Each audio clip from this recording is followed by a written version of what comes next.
Good day to you. Good evening. Make adamang karanne Sinhala Bhashaවෙන්. The subject is fear. Causes and roots of fear. අද අපේ විෂය බය පිළිබඳ මූලාශ්‍ර මොනවද? දැන් හිතලා බලමු. ඔබ කෝච්චි එක නැගලා ගමනක් යනවා. එතකොට කෝච්චියේ බොම්බ්ස් කෑයක බෝම්බයක් පිපිරෙන්න යනවා කියලා ආරංචියක් එනවා. ඊළඟ ස්ටේෂන් එකෙන් ඔබ හදිස්සියේ බහින්න වෙනවා. එතකොට ඔබ තාත්තට හරි කාට හරි යාළුවෙක්ට කියනවා ඉක්මනට එන්න කියලා. එයා එන්න පුළුවන්කම තියෙද්දිත් ආවේ නැහැ ඉක්මනට. ඉතින් කෝච්චිය තෙරපුණා කොහොම හරි බෝම්බ පිපිරුවේ නැහැ. නමුත් ලොකු ස්කෑර් එකක් තිබුණා බෝම්බයක් පුපුරයි කියලා. ඉතින් මේ යන කෝච්චියෙන් එළියට බහින්න බෑ. එළියට බලාපොරොත්තු වුණා අර සෙනග ඉන්න තැනින් හදිස්සිය යන්න පුළුවන් එයා කාරකින් ආවනම් ඒක කරන්න බැරි වුණා. දැන් ඔබට බයක් තියෙනවා. සාධාරණ බයක් බෝම්බයක් පිපිරෙන්න තිබුණා. අපි කියමු බෝම්බයක් තිබිලා ඩිෆියුස් කරා කියලා. එතකොට ඇත්තම සාධාරණ බයක් වෙනවා. ඉතින් දැන් මේක ඒකට කියන්නේ circumstantial fear. So there was a reasonable fear because of the circumstances where you felt powerless to overcome. ඒ තත්ත්වය ජය ගැනීමට ඔබට බැරි වූ ඔබ බෙලහීන වූ නිසා බෙලහීනකමේ බයක් තිබුණා. ඒකට අමතර බයක් එකතු වෙනවා. හුඟක් විශ්වාස කරපු එක්කෙනා කිව්ව විදිහට ආවෙත් නැහැ, එන්න පුළුවන්කම තියෙද්දි ආවෙත් නැහැ. වෙන ජීවිත අවශ්‍යතාවකදී මෙයා ඒ විදිහටම හැසිරෙයිද කියලා බයක් එනවා. Then it becomes a fear out of lovelessness. බෙලහීනකමේ බයට අමතරව එක්කහුව වෙනවා බයක්. ප්‍රේමයේ හීනවීමේ බය, ඔහු මා ගැන සැලකුවේ නැහැ කියන බය. එතකොට ඒක බයවල් දෙකක් වෙනවා. දැන් මූල ධර්මයක් තිබෙනවා. අපි තුල ක්‍රියා කරන බය උපදවන ආත්මය සහ අපි තුල ක්‍රියා කරන ප්‍රේමය උපදවන ආත්මය. මේ දෙකේ ප්‍රභාවය කොහෙද? එතකොට ඔය දෙකම නරක වුණොත් දිගින් දිගටම අපිට අසෞම්‍ය මනසක් එනවා. ඒ කියන්නේ ඒක සයිකියාට්‍රික් ෆියර් එකක් වෙනවා. ඊළඟට ෆියර් ත්‍රෙෂෝල්ඩ් එක අඩු වෙනවා.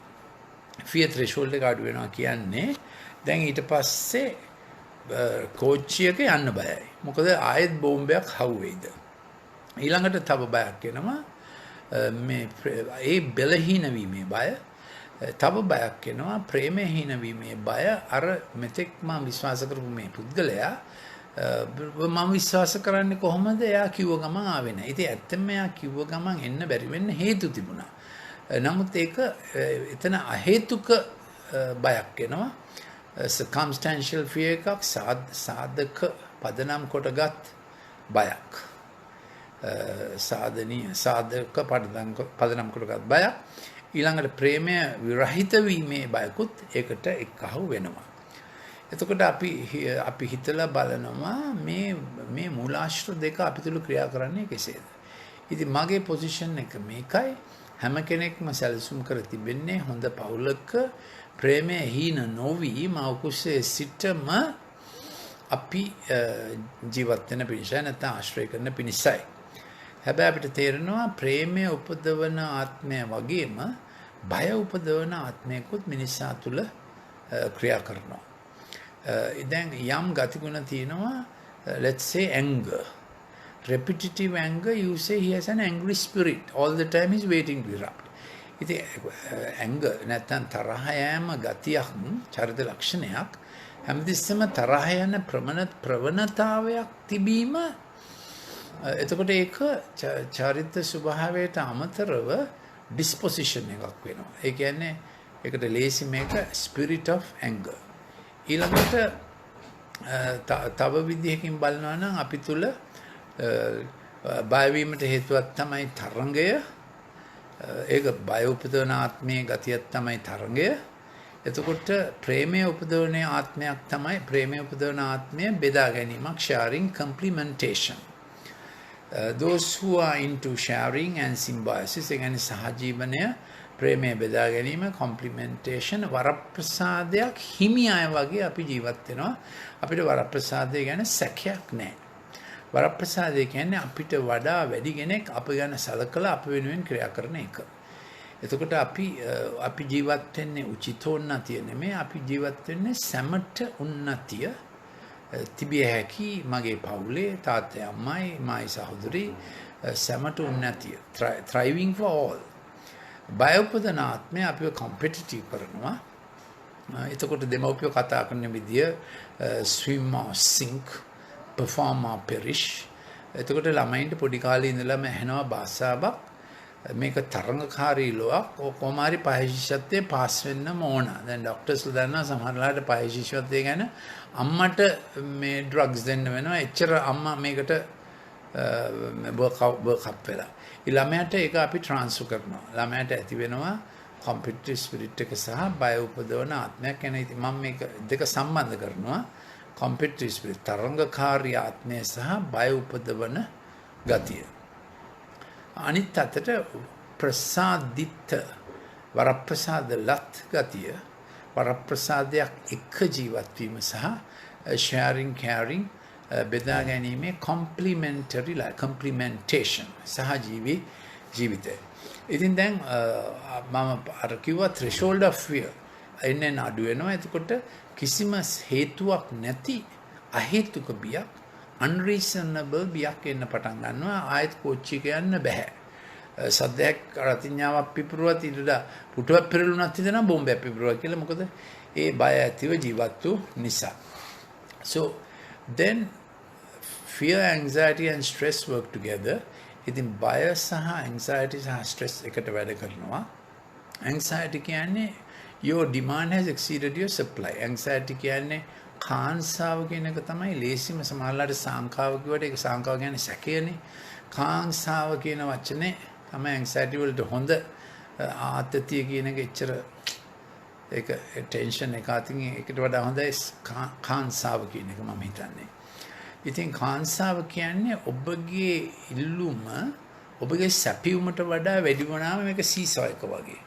මේක තරාදියක තරාදියක් කියලා හිතුවා නම් ඔබට හිතනවා මගෙන් හැමතිස්සෙම බොස් බලාපොරොත්තු වෙන එක, අම්මා තාත්තා බලාපොරොත්තු වෙන එක බර වැඩි, මට මගේ බලා ඩිමාන්ඩ් එක වැඩි සැපියුමට වඩා. එතකොට so the scale is not balanced. So what do you do with anxiety? Why am I doing anxiety? Because anxiety and fear have a reciprocal relationship. ඉතින් මේ කාංසාව සහ බය අතර ප්‍රත්‍යාවර්ත සම්බන්ධකමක් තිබෙනවා. ඒක අපිව තල්ලු කරන්නේ ස්ට්‍රෙස් වලට. තව ටිකකින් අපි ඉගෙන ගන්නවා මොකද්ද ස්ට්‍රෙස් කියන්නේ කියලා. ඉතින් අපේ ඉල්ලුම අපිට anxiety එන්නේ අපි ඉල්ලන ප්‍රමාණය වැඩි. අම්මලා බලාපොරොත්තු වෙනවා මම පහේ ශිෂ්‍යත්වයේදී නෑ, අම්මලා බලාපොරොත්තු වෙනවා 90ක් ගණන් වලට. ඉතින් ලොකු අයට නම් බොස් බලාපොරොත්තු වෙනවා මෙහෙම මොකක් හරි. එතකොට ඊළඟට අපි විවාහ වෙන්න ගියත් අපිම ස්ටෑන්ඩඩ්ස් දාගන්නවනේ මෙහෙම දෙයක් බලාපොරොත්තු වෙනවා කියලා. ඉතින් කොහොම හරි ඉල්ලුම වැඩි සැපෙමුට වඩා. ඉතින් මොකද කරන්නේ? අපි පුළුවන් නම් සපේ ගන්න ඕන අපේ equipment level එක, skill level එක, ප්‍රතිභාව වැඩි කර ගන්න ඕන. office situation එක න අපි කියන්න ඕන දැන් මට මෙච්චර සපේ ගන්න බෑ. මට මෙච්චර කරන්න බෑ. ඒ නිසා ඩිමාන්ඩ් එක පොඩ්ඩක් අඩු කරන්න පුළුවන්ද? එතකොට how do we handle anxiety for at least for a period of time? Ask someone, your boss usually, reduce the demand. දැන් සමහරවිට අපිම අපේට ඩිමාන්ඩ් එක දා ගන්නවා. මම මේ ගණන් පත්‍රයට 90ට වඩා ගන්න ඕන. නැත්තම් දෙමව්පියෝ දානවා. ඉතින් කොහොම හරි ඩිමාන්ඩ් එක අඩු කරන්න ඕන. සප්ලයි එක වැඩි කරන්න ඕන. ඒ දෙවිදිහටම anxiety වලට අපිට පුළුවන් වෙනවා විසඳුමක් හොයාගන්න. ඉතින් ඒක බයට සම්බන්ධ දෙයක්. දැන් අපි බලන්න යනවා අපි දැන් බය anxiety හරහා stress වලට යනකොට මොකද වෙන්නේ? අපේ prefrontal cortex එකේ තිබෙන ඒකේ dorsolateral පැත්තේ තිබෙන executive empathic සම්‍යශීලී විධායක track එක අපේ එතනින් පටන් අරගෙන ආරම්භය, තරණය, සාර්ථක නිමාව, well done. ඒ reward motive එකට අපි යන්න තමයි අපේ ජීවිතේ සැලසුම් කරලා තිබෙන්නේ based on a reward motive. So our life our life attitude is අපේ ජීවිත ආකල්පය නම් යහපතට සැලසුම් කර යහපතේ කර්තෘවරයෙක් යහපත් අභිලාෂයකින් යහපත් ඉලක්කයක් කරා අපිව ගෙන යනවා කියන එක තමයි ජීවිතයේ සැලසුම. දැන් එහෙම නැති වුණාම මොකක්ද වෙන්නේ? තරඟකාරී ලෝකවක උචිතයාගේ උන්නතිය පමණක් සැලසුම් කළ ලෝක කෙකින් හෝ කොක්කෙන් උලින් හෝ පිලෙන් පුළුවන් තරම් අපි මේක අපේ කොටස අපි කඩා ගන්න ඕන. වරප්‍රසාදයක් කියා දෙයක් නැත. ඇත්තේ තරඟයක් පමණකින්. ඔබ පෞද්ගලිකව තීරණයක් එන්න ඕන.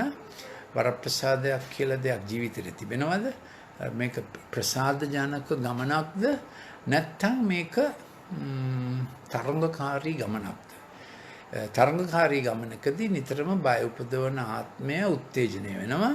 ප්‍රසාද ජනක ජීවිතයක් වරප්‍රසාද බෙදා ගන්නා ජීවිතයක් නම් ප්‍රේමේ ආත්මය උත්තේජන වෙනවා. දැන් ඕක කොන්ෆ්ලික්ට් හෙඩ් එකකට එනවා. ඒ කියන්නේ මේ දෙක ළමෙක්ට සාමාන්‍යයෙන් ඉතින් අපේ කාලේ නම් අවුරුදු 17 18 වෙල A level ඒ කාලේ තරඟකාරීනේ. එතකොට A level තරඟකාරී වෙන විදිහට තමයි අපිට ඒ කාලේ ටෙන්ෂන් එක ආවේ. එතකන් අපිට ටෙන්ෂන් එක එන්නේ නැහැ. ඉතින් අනිත් අතට දැන් කාලේ නම් ඩිජිටල් තිරය නිසාත් ළමයින්ට ගොඩක් අම්මලා තාත්තලා කතා කරනවා ළමයි perform කරන්න ඕන කියන mentality එකකින්. මම අහලම තිබෙනවා I spend so much for your tuition. What are you doing? I spend so much for your sports practice. What is the meaning of this? You are not delivering. Much better if I invested in stocks and shares. හරි මොනවා හරි එහෙම ළමයට දමලා ගහලා කතා කරනවා. ඉතින් සමහර ඉස්කෝලවල විශේෂයෙන්ම ටීචර් කෙනෙක් ඉන්නවා හැම පීරියඩ් එකේම අම්මගේ තාත්තයි කඩාගෙන ඉස්කෝලේට එන නිසා රණ්ඩු බේරන්න. මොකද ළමයි මේ වගේ ආතතියකට අහු වෙන නිසා මේ performance ලෝකේ තරඟකාරී ලෝකේ. ඉතින් ඒ කෙසේ වෙතත් අපි අද කල්පනා කර බලන්නේ දැන් ළමයි ඩිජිටල් ස්ක්‍රීන් එක නිසා අවුරුදු 8 වෙනකොට 10 වෙනකොටම අර survival of the fittest mentality එකකින් ඉන්න පුළුවන්. ඒගොල්ලෝ මම ඉතින් මේක කරලා තිබෙනවා bottom up regulation මේ top down regulation අත්හැරලා ඒගොල්ලෝ bottom up regulation වලට යනවා. හැමතිස්සෙම amygdala එක හරහා ක්‍රියා වෙන එක. දැන් මම ඊයේ මේක කරා English language එකෙන්. ඒකට ටිකක් සමාන්තරව සහ පොඩි පොඩි තව කාරණා ටිකක් එක්ක මම අද සිංහල language එකෙන් කරන්නම්.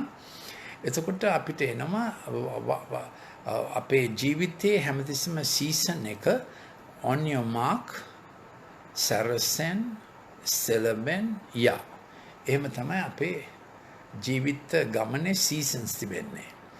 ඒ වගේම හැම පැයෙමත් එහෙම setup එකක් අපේ ඇතුලේ තිබෙනවා default mode network එක.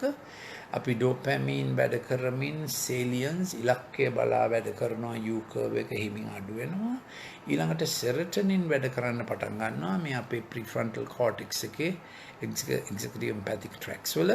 serotonin වැඩ කළා සමාලෝචනයක් විචක්ෂණයක් කරලා ආපහු බලලා කියනවා මම අරක වැඩි හොඳට කරන්න ඕන අරක ආපහු පාඩම් කරන්න ඕන නැත්නම් අරක ආපහු කරන්න ඕන අරක කාගෙන් හරි අහගන්න ඕන. Serotonin always works for improvement, so some people call it the happy hormone. Serotonin is not a hormone, serotonin is a neurochemical transmitter. ඉතින් මේ serotonin වැඩ කරනකොට අපි හිතනවා අපිට improve කරගන්න පුළුවන් කියලා. අපි improvement එකක් බලා වැඩි හොඳ reward එකක් කරා තමයි ඒ default mode network එක අපිව ගෙන යන්නේ. මම හිතන්නේ God තමයි ඒක අපේ design කරලා තියෙන්නේ. ඒක අපි යොමු කරනවා task performance network එකකට. එතනදී තමයි මේ plan management වැදගත් වෙන්නේ. එතකොට මේ අවස්ථාවේදී මම මීට ඉස්සෙල්ලත් මේක කියලා දීලා තිබෙනවා. අපේ ප්‍රබුද්ධික ළමයි verbal processing ළමයි. මම ඒගොල්ලන්ට කියන්නේ ප්‍රබුද්ධික ප්‍රභාෂික. ඒගොල්ලෝ වචන ආශ්‍රිතව linguistically භාෂාමය ලෙස ඉගෙන ගන්න design එක මොලේ tracks තියෙන ළමයි management plan වලටත් ඉබේම යොමු වෙනවා. අපි අවුරුදු දෙකේදීම එකේදීම plan කරලා වැඩ කරන ළමයා පටන් ගන්න වැඩ බෝනික් එක ටී සෙට් එකක් building blocks මොන වුණත් ළමයා පටන් ගන්න වැඩ. කඩන බින්දන දෙයක් වුණා ළමයා තමයි පටන් අරගෙන මෙහෙ කරනවා ඊළඟට මේ පොඩි සෙල්ලම් කොටුවේ ළමයා අර කොටුවේ පොළු අල්ලගෙන නැගිටිනවා. ඒ පොළු කාව් කරලා තිබුණොත් ඒ පොළු රෆ් පිට තිබුණොත් එතකොට අපේ ඇඟිලි වලටත් ඊළඟට පොළොවට පැදුරක් දාලා තිබුණොත් නැත්නම් ලණු පැදුරක් දාලා තිබුණොත් ලණු පැදුරක් දැම්මොත් පොඩි කාට රිදෙන නිසා ඒකට සාරියක් දාන්නත් ඕන. හැබැයි එතකොට ඒ ළමයා පොඩි කාලෙම මේ ඝර්ෂණය විසින් උත්තේජනය කරනු ලැබ අර පොඩි බම්ස් හරහා තරණය කරනවා, බඩ ගන්නවා, ඇඟිලි ගහනවා. ඒ ඔක්කොම යාගේ ප්ලෑනින් ට්‍රැක්ස් එකට ඇතුල් වෙනවා. පිරමිඩල් ට්‍රැක්ස් වලට ඇතුල් වෙනවා, කෝටිකෝ ස්පයිනල් ට්‍රැක්ස් වලට ඇතුල් වෙලා ඊළඟට මේ ප්‍රොප්‍රියෝසෙප්ෂන් ට්‍රැක්ස් ඒ කියන්නේ ඇඟිලි කැරකෙනවා, හන්දි වැඩ කරනවා, බිල්ඩින් බ්ලොක්ස් වටේ, බෝනික්කා වටේ. එතකොට අර සෙල්ලම් කූඩුවේ සෙල්ලම් කොටුව ප්ලේ පෙන් එකේ අරව අල්ලගෙන දණි පණි ගහලා නැගිටිනවා. ඊළඟට ඇතුලේ තියෙන බඩු එළියට දානවා. ඔක්කොම එළියට දැම්මට පස්සේ අම්මා ඒව ඇතුලට දානවා. ඉතින් මෙහෙම ලොකු වැඩසටහනක් යනවා. එලෙස ළමයා ප්‍රබුද්ධික වෙනවා, ප්‍රභාෂික වෙනවා. දැන් ඩිජිටල් කාලේ ඉස්සෙල්ලා ළමයි 70ක් verbal processing able to sit and study in classes. ඒගොල්ලෝ ප්‍රභාෂික ළමුන් නිසා වැඩි හරියක් භාෂාමය ලෙස මොලේ පැකේජ් කරපු නිසා ඒගොල්ලෝ පන්ති වල පාඩම් කරන්න පුළුවන් වුණා. හැබැයි හැමදාම 30ක් හිටියා පන්තියේ ඉතින් එච්චර ටිකක් ජිටරි. ඒගොල්ලෝ පින්තූර ආශ්‍රිතව තමයි පාඩම් කරේ, pictorial processing. ඒ ළමයින්ට මම කියන්නේ ප්‍රසංගික ළමයි. මොකද ඒගොල්ලෝ මූවමන්ට් වලට කැමති, ඩාන්ස් වලට කැමති, ශබ්ද වලට කැමති, එහාට මෙහාට ඇඹරෙන්න කැමති. ඒගොල්ලන්ගේ kinesthetic, acoustic, visual tracks වැඩි වර්ධනය වෙලා තිබුණා මව කුසේ සිට. ගම්ම්‍ය, ශ්‍රව්‍ය, දෘශ්‍ය. kinesthetic වලට මම කියන්නේ ගම්ම්‍ය කියලා. ඩික්ෂනරි එකේ කියන්නේ රීද්මාවී කියලා. මම හිතන්නේ ගම්ම්‍යයට වඩා ලස්සනයි, සුමටයි වචනේ. ගම්ම්‍ය, ශ්‍රව්‍ය, දෘශ්‍ය tracks. ඒ ළමුන් 30ක් ඉස්සරත් හිටියා. ඒගොල්ලෝ තමයි පන්ති ගණන් වලට කැමති නෑ, ගණන් ෆේල් වෙනවා, චිත්‍ර වලට කැමති, ඩාන්සින් වලට කැමති, මියුසික් වලට කැමති. ඉතින් ඒගොල්ලන් ඒ අතින් ටැලන්ටඩ්. ඉතින් ඒක ප්‍රශ්නයක් නෙමෙයි. ඉතින් දැන් ඩිජිටල් ස්ක්‍රීන් එකෙන් උන්නේ ඒ වගේ ළමයින්ව පුෂ් කරා වැඩි ප්‍රතිශතයක් මේ පික්ටෝරියල් වෙන්න පටන් ගත්තා. හැවත් ප්‍රසංගික ළමයි වෙන්න පටන් ගත්තා. අර ප්‍රබුද්ධික ප්‍රභාෂිත ප්‍රතිශතය අඩු වෙලා දැන් අපි දන්නවා මේක මෙඩිකල් ඇඩ්වයිස් අවුරුදු 3ට ඉස්සෙල්ලා කිසිසේත්ම ස්ක්‍රීන් එක දෙන්න එපා. කිසිසේත්ම. මගේ 5 laws තියෙනවා අවුරුදු 3ට ඉස්සෙල්ලා ඩිජිටල් ස්ක්‍රීන් එක දෙන්න එපා. ඒක තමයි ඇමරිකන් පීඩියාට්‍රික් ඇසෝසියේෂන් එකේ නිගමනය. හවස 6න් පස්සේ ඩිජිටල් ස්ක්‍රීන් එක අවම කරන්න පුළුවන් නම් දෙන්නම එපා. හවස 6න් පස්සේ කරන ඔක්කොම වලින් මෙලටොනින් අප්සෙට් වෙනවා. ගමාමයිනෝ බෙන්සොයික් ඇසිඩ් අර නිින්ද යන වෙලාවට මං හරි දේ කරාද වැරදි දේ කරාද කියලා එන ගතිය ඔක්කොම අප්සෙට් වෙනවා. ඊළඟට කෑම කන වෙලාවට නම් දෙන්නෙම එපා ඩිජිටල් ස්ක්‍රීන් එක. මොකද කෑම කන වෙලාවේ තමයි ළමෙක් ඉතාම ප්‍රබුද්ධ. ඔක්කොම හොඳ හැබිට්ස් ඇබ්සෝබ් කරන වෙලාව කෑම කන වෙලාව. කෑම කන වෙලාවේ තමයි ළමෙක්ගේ brain most brilliant. So whatever you do during food time the child picks up everything. ඒ කෑම කන වෙලාවේ ඔක්කොම අවශෝෂණය කරනවා. ඒ කෑම කන වෙලාවට please don't give the screen. කිසිසේත්ම ස්ක්‍රීන් එක දෙන්න එපා. කෑම කන වෙලාවට හරිම අපරාධයක්. කෑම කන වෙලාවට ස්ක්‍රීන් එක දෙන එක. ඉතින් හතරවෙනි එක මිනිත්තු 25කට වඩා ස්ක්‍රීන් එක දෙන්න එපා. එතකොට අර මං කියවනේ ඩෝපැමින් එන්න වැඩි වෙනවා, සෙරොටොනින් වලට වැඩ කරන්න බැරි වෙනවා. මිනිත්තු 25කින් එයාව කොහොම හරි ස්ක්‍රීන් එකෙන් ඩිස්එන්ගේජ් කරන්න ඕන. හොඳම දේ ස්ක්‍රීන් එක දෙන්න එපා. පස්වෙනි කාරණාව LED lights ගෙදර වැඩි වෙන තරමට ස්ක්‍රීන් එක එක්ක ක්‍රියා කරන ප්‍රශ්නේ මේ LED lights ගෙදර වැඩි වෙන තරමට blue frequency එක වැඩි වෙන නිසා ඒකෙනුත් අර පික්සල් ආචරණයක් වගේ melatonin අඩු වෙනවා, concentration අඩු වෙනවා, attention span එක අඩු වෙනවා, අවධාන කාලය අඩු වෙනවා, අවධාන ගැඹුර අඩු වෙනවා. ඒතර ළමයට පාඩම් කරන්න බැරි වෙනවා. පන්ති අනිත් ළමයින්ටත් ඩිස්ටර්බ් කරනවා. ඉතින් මට එන ගොඩක් ළමයි එහෙම පන්තියේ ටීචර්ම කියලා මේ මොන හරි ගිහලා කරන්න. මොකද මේ ළමයා අනිත් ළමයින්ට ඩිස්ටර්බ් කරනවා කියන ප්‍රශ්නෙක තමයි මේ ළමයි ගොඩක් දෙමව්පියෝ ළමයින්ව අරගෙන එන්නේ. සමහර ළමයි හොඳටම ස්පීච් ඩිස්ටර්බ් වෙලා එනවා. මොකද පොඩි කාලේ ඉඳලම ළමයින්ට දීලා මේ ඩිජිටල් ස්ක්‍රීන් එකේදී ඒක නම් හරිම මම හැමතිස්සෙම කියනවා දෙමාපියන්ට මේක බාල අපරාධයක් මේක ළමා අපචාරයක් ළමයින්ට මේක වෙන්න සිද්ධ වුණ දේ කියලා. ඉතින් නැත්තම් දෙමාපියන් මේක හරි අපරාධයක්. ඉතින් කොහොම හරි දැන් මෙහෙම ප්‍රශ්නකුත් තිබෙනවා. ප්‍රබුද්ධික ළමයා හිතාමතා ප්ලෑන් කරලා පුළුවන් ඒවා එයා කරලා බලනවා පුළුවන් ඒවා තමයි එයා ප්ලෑන් කරන්නේ. දැන් ප්‍රසංගික ළමයා හැමතිස්සෙම ඉමැජිනේෂන් එකෙන් කරනවා වැඩි. ඒගොල්ලන්ගේ ටෙම්පරල් ලෝබ් එක ගොඩක් ඇක්ටිව් වෙලා තියෙන නිසා ඒගොල්ලෝ ටෙම්පරල් ලෝබ් එකෙන් ගොඩක් වැඩ කරන්න හදනවා. එතකොට වෙන්නේ මොකද්ද? ඒගොල්ලන්ට අවසානයේ කරපු එකෙන් පුෂ් එකක් එනවා ඉදිරියට. දැන් මම කියවනේ එක පැයක් හරි දවස හරි ඒ සීසන් එක හරි තියෙන්න ඕන on your mark get set go ඉලක්කය බලා සරසෙන් සෙලවෙන් යා ඉලක්කය බලා ඒ විදිහට තමයි ළමයාගේ ජීවිතය හැඩ ගැහෙන්න ඕනේ.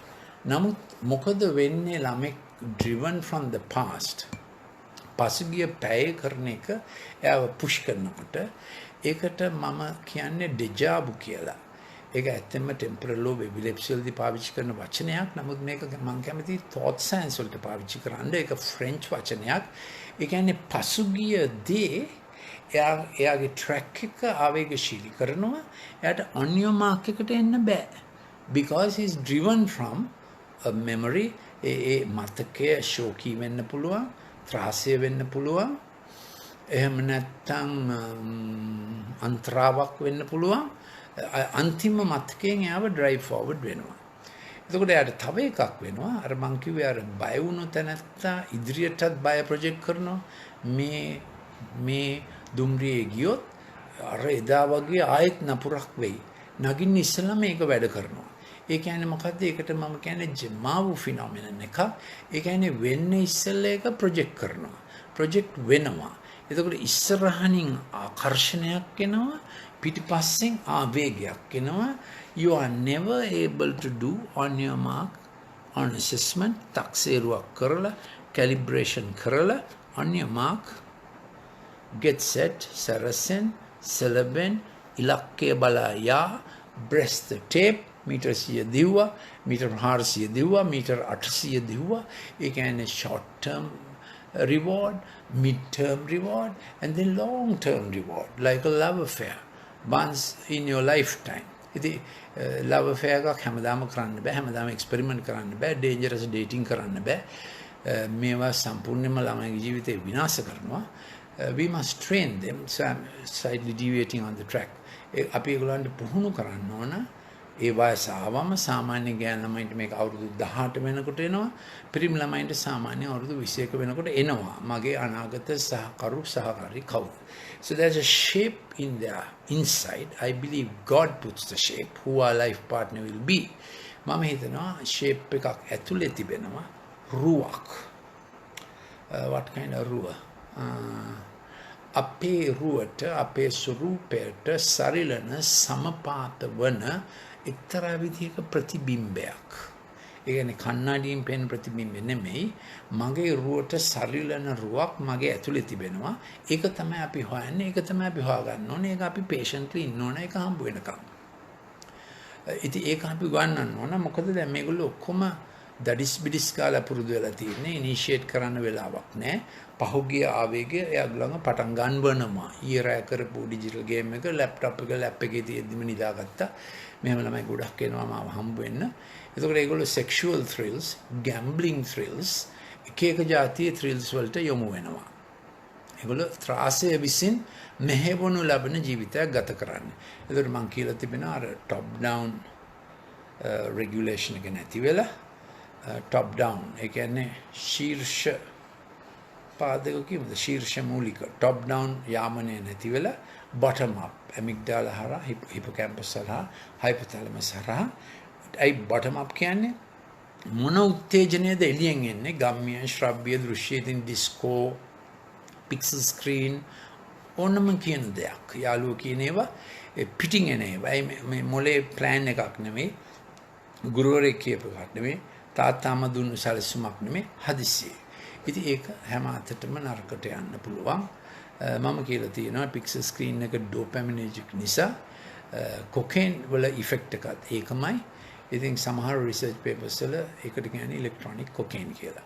නමුත් මේ මොහොතේ ඔබ වටහාගත යුත්තේ ළමයට on your mark get set go සරසෙන් සෙලවෙන් ඉලක්කය කරා යා සාර්ථක ප්‍රතිඵලය කරා ඒකට බාධා වෙනවා බය ත්‍රාසය ශෝකය පිටිපස්සෙන් ආවේගයක් දානවා ඉස්සරහින් ප්‍රොජෙක්ටඩ් ආකර්ෂණයක් තියෙනවා ෆැන්ටස්ටික් හරි මොකක් හරි බය නම් බය පිළිබඳ මනෝරූපයක් ත්‍රාසය නම් ත්‍රාසය පිළිබඳ මනෝරූපයක් ඒ කියන්නේ achievable නැති මනෝරූපයක්. එතකොට අපි ඊළඟ විෂයට එනවා ළමෙක් පැයක් තුල මනෝරූපයෙන්දට කමක් නැහැ. එයින් 50% ඒ පැය තුල කරන්න පුළුවන් වෙන්න ඕන. දවසක් තුලත් එහෙමයි.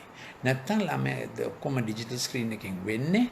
ඒකේ ගොඩක් කයිනිස්තීසියා තිබෙනවා, පික්ටෝරියල් ෆෝම්ස් තිබෙනවා. භාෂාවට අවිහිර කරන අකූස්ටික්ස් ඇහෙනවා. ඒක අද ඔක්කොම විස්තර කරන්න බෑ. This is it. If acoustics don't form language and if acoustics don't ශ්‍රව්‍ය දේවල් language හදන්නේ නැත්නම් භාෂාමය ලෙස ලැබෙන input එක 50%ක්වත් නැත්නම් ඒ කියන්නේ කනේ හැමතිස්සෙම earphone ගහගෙන ඉන්නවා අහන් ඉන්නේ වචන වලට නෙමෙයි අහන් ඉන්න rhythm එකට got it language නැති වෙනවා දැන් මේක අඩු වයසෙන් කරන තරමට language බාල වෙනවා I'll repeat it කනේ අර earphones ගහගෙන මේගොල්ලන්ට වැඩි ඇහෙන්නේ වචන නෙමෙයි මේගොල්ලන්ට වැඩි ඇහෙන්නේ music ഘോഷාව ඇහෙන්නේ ගම්ම්‍ය ශ්‍රව්‍ය ඉතින් බලන් ඉන්නවා නම් දෘශ්‍ය ඒව තමයි ඔළුවට එන්නේ that works against language that works against planning එතකොට ඒක භාෂාවට විරුද්ධව ක්‍රියා කරනවා language වලට විරුද්ධව ක්‍රියා කරනවා planning නැති වෙනවා මේගොල්ලෝ හැමතිස්සෙම මනෝරූප ගහගත්ත ලෝකයක තමයි ඉන්නේ එතකොට ඉතින් මම කිව්වේ හැම පැයෙදිම ළමයා කරන ළමයා හිතාමතා කරන දේවල් 150ක් ඉෂ්ට කරන්න ඕන. Otherwise you have lost your pair. එක පැයක් නාස්ති වුණොත් ඊළඟ පැය ඊට වඩා නාස්ති වෙනවා. එහෙමයි ළමයි top down regulation එකෙන් bottom up regulation එකට යන්නේ. ඒකත් addictive behavior එකක්. ඒ ආදානයක්.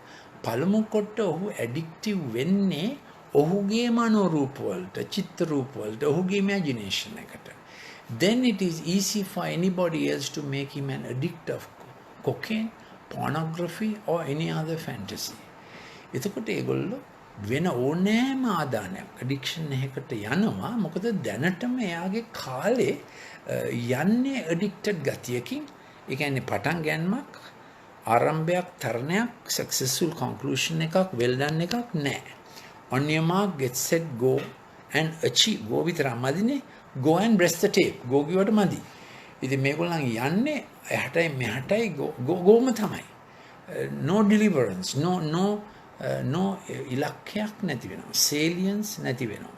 ඊළඟට ආපහු බලලා satisfaction එක තෘප්තියක් නැති වෙනවා. how to improve එකක් නැති වෙනවා. ඒක curriculum එකට බලපානවා, පාඨමාලාවට බලපානවා, වැඩේට බලපානවා, ඒක character එකට බලපානවා. not accountable.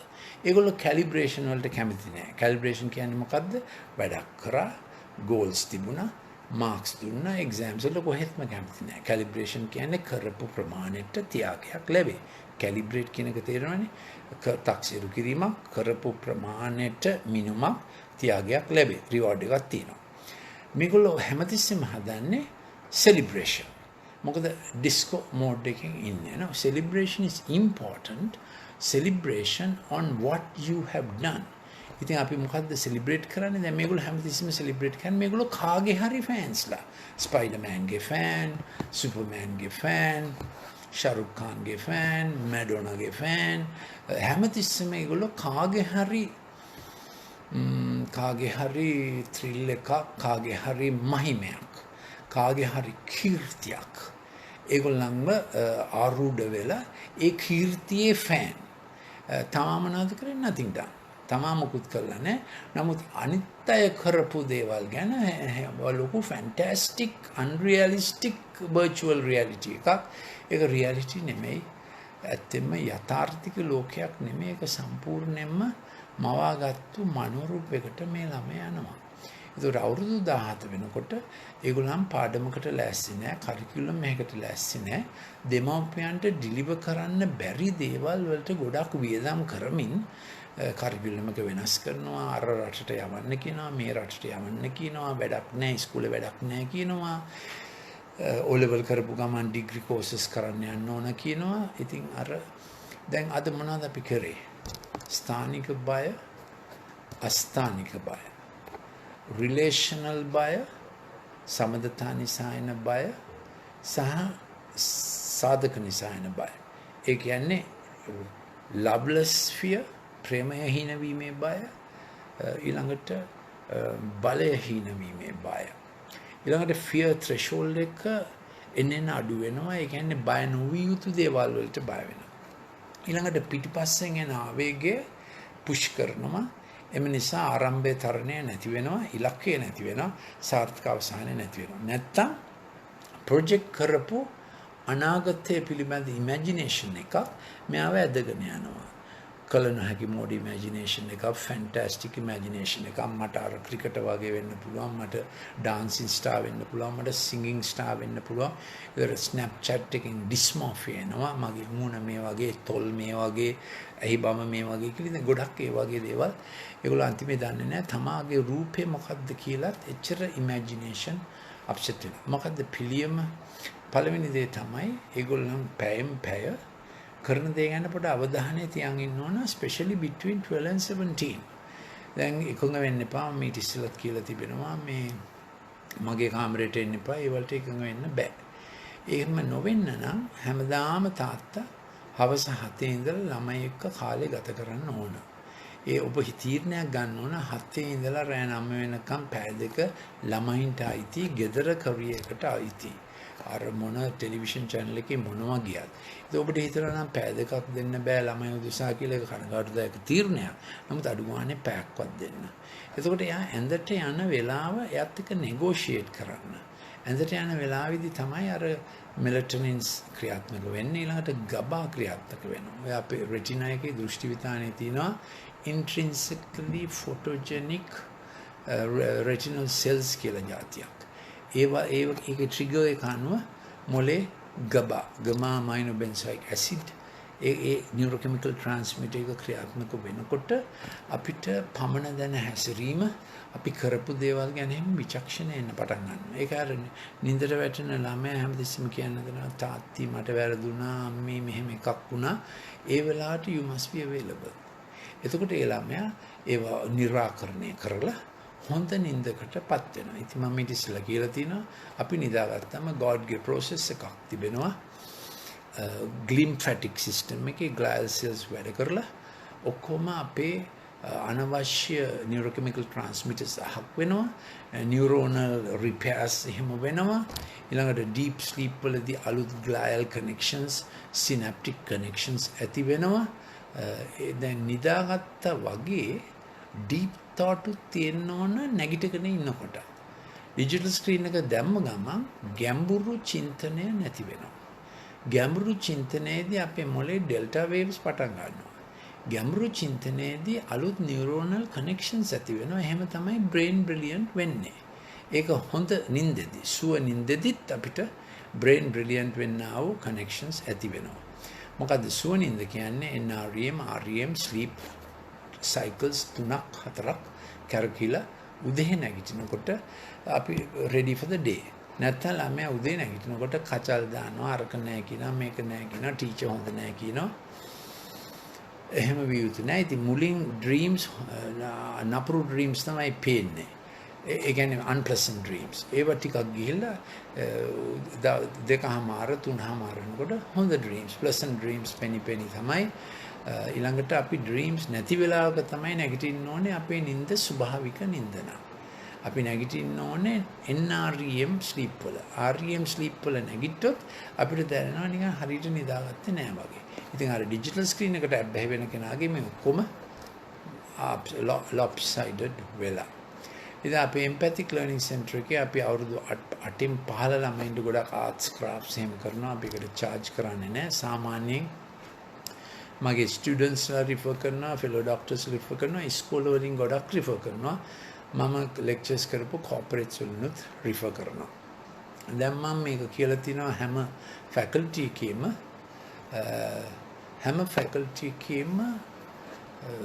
මේ හැම degree course එකේම එක lecture එකක් දාන්න කියලා මේ පිළිබඳ දෙකක් තිබුණත් හොඳයි. නමුත් curricular planning වලදී time is tight.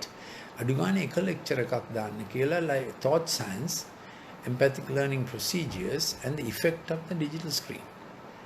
Digital screen එකෙන් ළමා curriculum එකට, character එකට, choices වලට වෙන බලපෑම. තව ගොඩක් තිබෙනවා. නමුත් අද මම ගොඩක් වෙලා කතා කරපු නිසා මම හිතන්නේ මේ ඇති කියලා.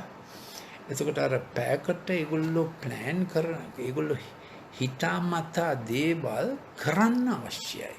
ඒ පැය තුලදීම. Don't allow a child just to be in the screen for 1 whole hour doing nothing or into music, listening music. ඉතින් පැයක් එක දිගට ස්ක්‍රීන් එක හරි මියුසික් හරි අහන් හිටියොත් ඒගොල්ලෝ ඒ පැය කරපු දෙයක් නැහැ. එතකොට ඊළඟ පැයක් නැස්ති වෙනවා. The default mode network of 1 hour behavior is very important. default mode network එක සැලසුම් කරලා තියෙන පැයකට සැරයක්. ඒකයි අපි දන්නේ කාලයක් අපි ඔරලෝසු බලන්නේ නැතුව හිටියට අපිට තේරෙනවා දැන් පැය 4ක් විතර ගියා. කොහොමද දන්නේ?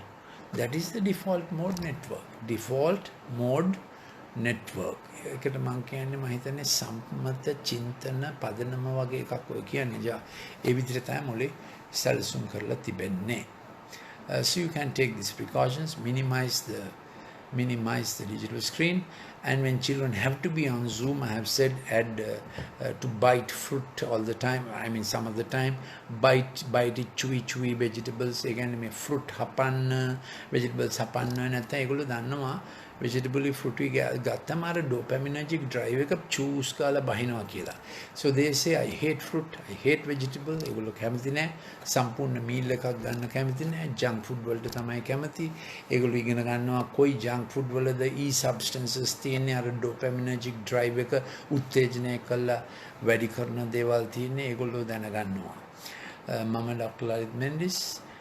My last post was as head of Department of Pharmacology in a state medical faculty. I live in Colombo, Sri Lanka. If you want any more of these clips, either on COVID science, I call these clips happy hour, or on digital science, or my spiritual clips, please send a WhatsApp to +94 77 49 59 214. බිඳුව 77 49 59 214. ඒකට එවන්න මේ WhatsApp එකක්. තව එකක් තිබෙනවා මේ mistake management. මේ પરම්පරාව වැරදි අත්දැක බලනවා. ඒක ත්‍රාසයේ කොටසක්. ඒගොල්ලෝ කියනවා තාත්ති ගහන්නනේ හදන්නේ එහෙනම් ගහන්න කියලා. ඒගොල්ලෝ challenge කරනවා. ඒගොල්ලෝ අර එළුව ඉන්නවනේ ඒගොල්ලෝ එළුව නෙමෙයි. නමුත් එළුවන්ගේ කතියක් තියෙනවා test the fence. එළුවා මෙහෙම ඔළුව පාත් කළා වැටට ගහලා බලනවා වැට කැඩෙයිද කියලා. බැටළුව එහෙම නෙමෙයි. ඉන්දියාර කියන විදිහට යනවා. ඉතින් මේ પરම්පරාව ඒ වගේ නිසා අපි මේගොල්ලෝ the time we get to get close to them is when they get into error and they know they have come to the end of their tether. ඉතින් ඒගොල්ලන්ට වැරදුනාම තමයි තාත්තව සිහි වෙන්නේ. එතකොට තාත්තා must be available. මම ඊට ඉස්සෙල්ලා කියලා තිනවා stretch and step must be given by dad. ඊළඟ පිම්ම ඊළඟ පියවර තාත්තා තමයි දෙන්න ඕනේ. පොඩි කාලේ ඉඳලම අවුරුදු 3 ඉඳලම. ඒ කියන්නේ බයිසිකලේ දාගෙන යනවා, බයිසිකලේ හයියෙන් තල්ලු කරගෙන යනවා, පොඩ උඩ දාලා අල්ලනවා, මුදු වැරළට එක්කගෙන යනවා, පනින්න බැරි දේවල් පැනලා බලනවා. හැමතිස්සෙම තාත්තා ඒක දෙන්න ඕන. අම්මා makes it daily safe. තාත්තා දෙනවා ඊළඟ ස්ටෙප් එක. එතකොට ළමයි ඉගෙන ගන්නවා ත්‍රාසජනක දෙයක් කවුරු හරි යෝජනා කරාම කාගෙන්ද ඇවිල්ලා අහන්නේ තාත්තගෙන් තමයි ඇවිල්ලා අහන්නේ. තාත්තේ යාළුවෙක් මෙහෙම කිව්වා මේක කරන එක හොඳද වැරදිද? ඒ කියන්නේ පොඩි කාලේ ඉඳලම තාත්තා father establishes such a relationship. තාත්තා තමයි ඒක කරන්න ඕනේ. ඉතින් එහෙම තාත්තා ළමයාව තමාට කිට්ටුවෙන් හදාගන්න අවශ්‍යයි. ඒක ඒ ළමයාගේ චරිත වර්ධනයට ඉතාම අවශ්‍ය දෙයක්. So recover your 7 p.m. to 9 p.m. I call it happy hour. I call it harvest hour. රෑ 7 ඉඳන් 9ට මම ඒකට කියන්නේ happy hour. ප්‍රීතියේ පැය සහ අස්වැන්නේ පැය. මොන අස්වැන්නද? මේ ළමයාගේ ජීවිතයේ අස්වැන්න කොයි වගේ වෙයිද? What will he harvest for himself? So I think I have spoken for a long time. So you can keep your daughter and son on track. ඉතින් ඒගොල්ලෝ අවුරුදු 14 අතර ප්‍රවේශමෙන් curriculum එකට යොදවන්න. Don't allow them to change the curriculum. Choose it wisely. By that time, okay, I'll tell this also. Some will have a professionally developed track record. වෘත්තීයමය ලෙස plan කරලා කරන track record එක. අනිත් අයට තියෙයි ප්‍රසංගික මනසක්. ඒ කියන්නේ entrepreneurial. Try and see. So they must try by measure. Don't give them 1 million. Give them 100,000. They want to do a t-shirt project. Okay. Say, darling, you have 100,000. That's all for everything. Transport, buying fabric, paying whatever. ඉතින් entrepreneurial මනස තියෙන අය entrepreneurial level ට යනවා. ව්‍යවසායදායක මනස. ඒකේ speculation තියෙනවා. ඒකේ imagination තිබෙනවා. According to the measure. වෘත්තීය අය වෘත්තීය මනසක් තිබෙනවා. ප්‍රබුද්ධික මනසක් තියෙන. ඉතින් ලෝකයෙන් 70%ක් වෘත්තිමය විය යුතුයි. 30%ක් ව්‍යවසායදායක විය යුතුයි. ඒතර තාත්තා තමයි අර මිස්ටේක් එකක් වුණාම මිස්ටේක් මැනේජ්මන්ට් කරන්නේ. රෑ 7ට 8ට ඒ සඳහා තියාගන්න ඕන. So you sit down with your son. And the purpose of mistake management is you teach the son redemptive justice. Mistake management එකේ අපි උගන්වන්නේ පුතාට redemptive justice කියන්නේ ඔහුව එයින් ගලවා ගන්නා පිණිස සාධාරණත්වය ඉෂ්ට කිරීම. අපි කියන්නේ නෑ හොඳට මතක හිටින්න දෙකක් දෙනවා කියලා. එතකොට ළමයට මතක හිටින්නේ මොකද්ද? වෙච්ච වරද. So dad has to sit තාත්තා ඉඳගෙන එයා කරපු වරද බාර ගන්න ඕන. ඒක තමයි cross එකේ මූල ධර්මය. වෙන කෙනෙක් කරපු දේ උතුම් එඬේරා බාර ගැනීම. ගෙදර එඬේරා කවුද? තාත්තා. ඒ ළමයට ඒකෙන් ඇති වුණු ලැජ්ජාව, බය, ඊට පස්සේ ආයෙත් මොකටවත් මුහුණ දෙන්න බැරිකම, ඒ පාඩුව, අලාභය ඔක්කොම තාත්තා බාර ගන්නවා. and තාත්තා pays the ransom. ඒකේ මිදීමේ මිලය තාත්තා කියන don't worry darling හොඳට අහගෙන ඉන්නවා. don't worry darling I will attend on it. මොකද කියන්නේ? පුතා බය වෙන්න එපා, දුව බය වෙන්න එපා, මං ඒක බාර ගන්නවා. අපි කොහොමද මේක ලෙහන්නේ? So in mistake management, you take over the debit and you give the credit. This is what the good shepherd did on the cross. ඉතින් මේ කුරුසියේ මූල ධර්මය මේකයි. ඒ වැය, ඒ අලාභය, ඒ යහපත් නේර බාරගත්තා. බාර අරගෙන ඔහුගේ ධනය, ඔහුගේ ලාභය, ක්‍රෙඩිට් එක අපි සමග බෙදාගත්තා. You must speak that you will take over the loss. නැත්තම් විශේෂයෙන්ම තාත්තලා තරඟේ දිනන තැන ඉන්නවා. තරඟේ මොකකින් හරි පෙරදුනම තාත්තා එතන නැහැ. පෙරදුන වෙලාවේ තමයි greatest investment you can do for your son and daughter. ඒගොල්ලෝ පෙරදුනාම, වැරදුනාම එතන ආයෝජනය කරන එක තමයි ළමයාගේ දීර්ඝකාලීන දියුණුව. ඒක තමයි ඔය කුරුසියේ මූල ධර්මය. අපිට ගොඩක් වැරදුනාම යහපත් එඬේරෙක් අපිට ලොකු ඉන්වෙස්ට්මන්ට් එකක් කරා අපේ ණය ඔක්කොම ගෙවන්න. So you must never keep your child a debtor. ළමයා වැරදිලා ආවම විභාගේ ෆේල් වුණා, ඊටත් වඩා නපුරු නරක දෙයක් වුණා, ඔබ කියනවා don't worry darling we will recover. එහෙමමයි පටන් ගන්න. You offer recovery, you offer restoration, you say I'll take over the cost. ඔබ කියන්න මං ඒකේ මිලය බාර ගන්න. පුතා බය වෙන්න එපා, මම මිලය බාර ගන්න. Having offered the solution, trace the track back to where it went wrong. Having offered the solution. If people don't have a solution, they will not retrace their track to the error. මනුෂ්‍යයන්ගේ මුලින් විසඳුම දෙන්න, බර බාර ගන්න. ඔබ අලාභය විඳිනවා කියලා කියන්න, ඔබ ගෙවන්න කාලේ. ඒ කියන්නේ ඔබ පුතාට ඉඳගත්තා. හිටගෙන කෑ ගහන්න බෑ. ළමයා අවුරුදු 12 වුණත් 17 වුණත් හිටගෙන කෑ ගහන්න බෑ. sit down. ඒකට ඉවසීම තියෙන්න ඕන, වෙලාව තියෙන්න ඕන. එතකොට පුතා ඉගෙන ගන්නවා. මුලින්ම සොලියුෂන් එකක් දෙන්න. බය වෙන්න එපා.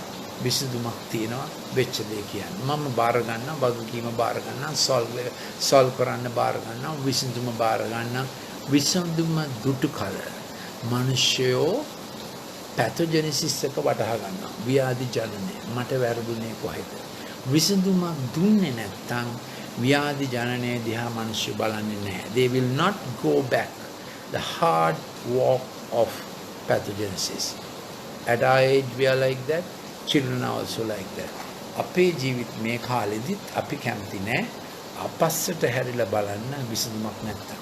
So mistake management is the best time you have to get into the life of this generation. මේ පරම්පරාවට ජීවිතයට ඇතුල් වෙන්න හොඳම වෙලාව තමයි ඒගොල්ලන්ට වැරදුණු වෙලාව.